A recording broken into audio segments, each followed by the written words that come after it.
नमस्कार शेतकरी मित्रांनो, मी तुमचा मित्र राहुल बेदरे आणि तुम्ही पाहताय गावाकडची शेती यूट्यूब चॅनल. तर शेतकरी मित्रांनो, आपला चालू वर्षी पाऊस लवकर चालू झाला मे महिन्यामध्ये आणि सरी पण आपण मे महिन्यामध्येच सोडली आहे आणि त्यामध्ये सतत पाऊस लागला. त्याच्यामुळं या प्लॉटमध्ये भरपूर सारे गवतं उगवली होती सर्व प्रकारची.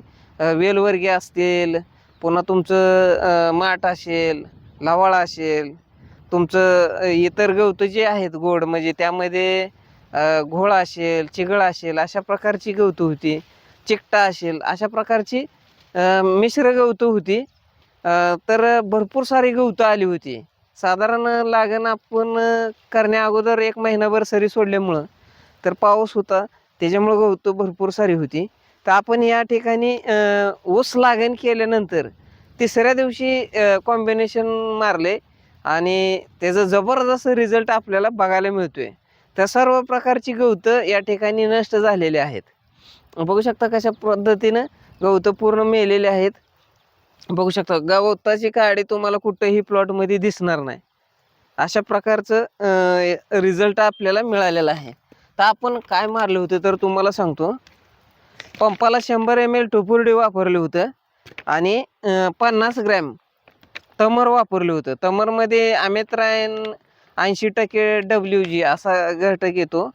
अमेट्राइन 80% WG असा घटक येतो आणि टोपोर्डे अमान साल्ट असा घटक येतो.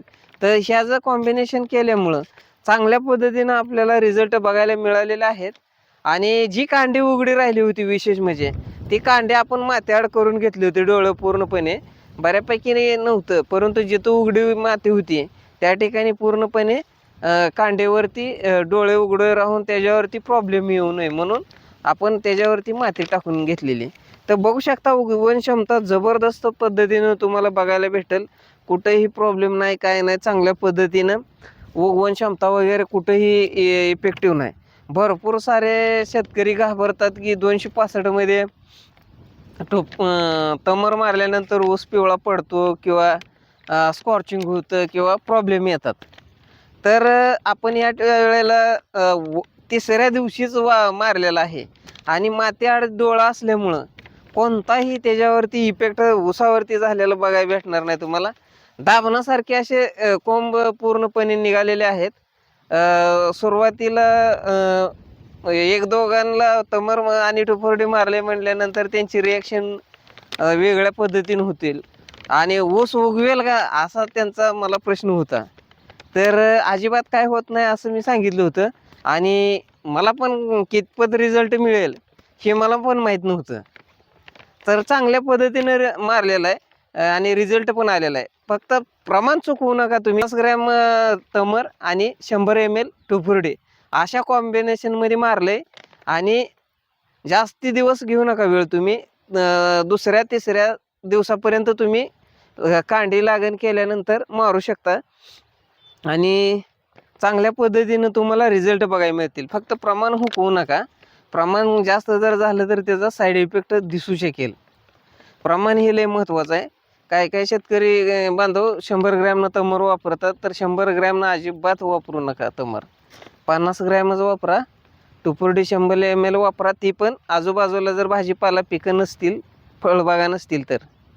इतर कॉम्बिनेशनमध्ये जर तुम्हाला मारायचं असेल टोपोर्डी सोडून तर तुम्ही डायोरेक्सचा वापर करू शकता, परंतु आपण या ठिकाणी टोपोर्डी वापर केलेला आहे. तर अशा पद्धतीचं रिझल्ट मिळालेले आहेत.